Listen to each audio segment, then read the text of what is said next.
नमस्कार, स्वागत है ट्रू मीडिया ज्योतिष विज्ञान में।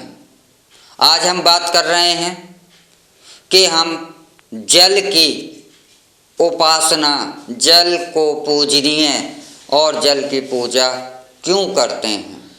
तो आइए बात करते हैं आज इसी विषय पर। सर्वप्रथम तो हम जल को देवता कहते हैं, जल को पूजा करते हैं। तो यह जल क्या है?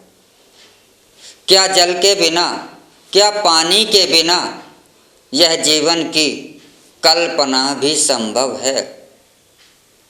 पानी हमारे जीवन के लिए एक ऐसी पदार्थ है, ऐसी वस्तु है कि इस जीवन की कल्पना हम जल के बिना कर सकते हैं, कल्पना भी नहीं की जा सकती। क्योंकि हमारा शरीर 5 तत्वों से मिलकर बना हुआ है। वह 5 तत्व हैं: भूमि अर्थात हमारा ठोस रूप, पृथ्वी तत्व, दूसरा आकाश तत्व। आकाश तत्व हमारा शरीर पृथ्वी पर चलता है। क्या हमारा मन पृथ्वी पर चलता है? हमारा मन आकाश में चलता है। तीसरा तत्व वायु तत्व। क्या हम सांस ले रहे हैं, जा रही है? क्योंकि किसी भी चीज़ में अगर इस संसार में गति हो रही है, हमारा शरीर भी अगर चलायमान है और जो भी हमारा बल है, जो भी हम शक्ति लगाते हैं, तो वह वायु के द्वारा से ही संचालित होती है। और चौथा तत्व है अग्नि। क्या हमारे शरीर का टेम्परेचर 37 डिग्री सेल्सियस या 98 फ़ारेनहाइट नहीं है? हमारे शरीर में ऊर्जा है। अगर हमारे शरीर में ऊष्मा नहीं होगी, हमारे शरीर के अंदर अगर प्रकाश तत्व नहीं होगा, हमारे शरीर के अंदर अगर एनर्जी नहीं होगी, तो हम चल कैसे सकते हैं? चलना तो दूर, हम बोल भी नहीं सकते, हम निष्क्रिय हैं। तो और 5वां तत्व आता है जल तत्व।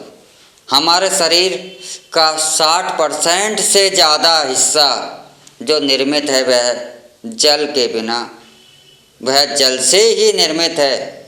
और जल के बिना तो हमारे शरीर का 60-70% हिस्सा ही नहीं है। तो हम ऐसे तत्व की पूजा क्यों नहीं करें? क्योंकि जल जो है वह हमारा जीवन है। और जल की पूजा, जल तत्व की पूजा, जल को हम देवता मानकर करते हैं और इसका प्रतिनिधित्व देवताओं के रूप में करते हैं। तो वह हैं भगवान चंद्रदेव। जल तत्व जो प्रकृति में ये 5वां तत्व है, यह 5 ही तत्व मुख्य हैं। तो उसमें बहुत ज़्यादा मुख्य भूमिका जल तत्व की रहती है। तो यह जल तत्व जो है चंद्रमा के द्वारा से हम संचालित करते हैं। यही कारण है कि हम चंद्रदेव की पूजा, चंद्रमा की पूजा हम एक तरह से जल देवता की ही पूजा करते हैं। और यह चंद्रमा की पूजा एक हमारे सनातन धर्म का ही हिस्सा नहीं है। इस्लाम धर्म के अंदर तो उनके मुख्य जो त्यौहार हैं वह चंद्रमा के द्वारा से ही संचालित होते हैं। क्योंकि यह जल तत्व मनुष्य के लिए महत्वपूर्ण है। इसलिए कोई सा भी धर्म ऐसा नहीं है जिसने इसको महत्वता ना दी हो। क्योंकि महत्व देना तो मुख्य कारण यही है कि इसके बिना हम, जल के बिना हम जीवन की कल्पना भी नहीं कर सकते। और तो और जल का तो हमारे पास कोई विकल्प भी नहीं है। जल तो जल है। इसलिए हमारे सनातन धर्म में जल को बहुत ज़्यादा महत्व दिया गया और इसीलिए हम जल तत्व की पूजा चंद्रदेव के रूप में ही करते हैं। और जल को हम देवता मानकर इसकी उपासना भी इसी कारण से करते हैं।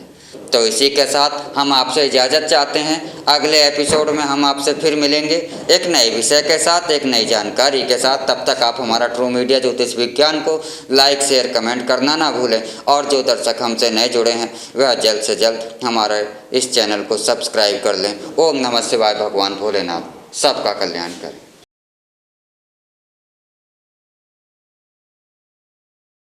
अगर आप ये वीडियो YouTube पर देख रहे हैं तो हमारे चैनल को सब्सक्राइब करें और बेल आइकन को दबाना ना भूलें। अगर आप Facebook पर ये वीडियो देख रहे हैं तो हमारे पेज को लाइक करें।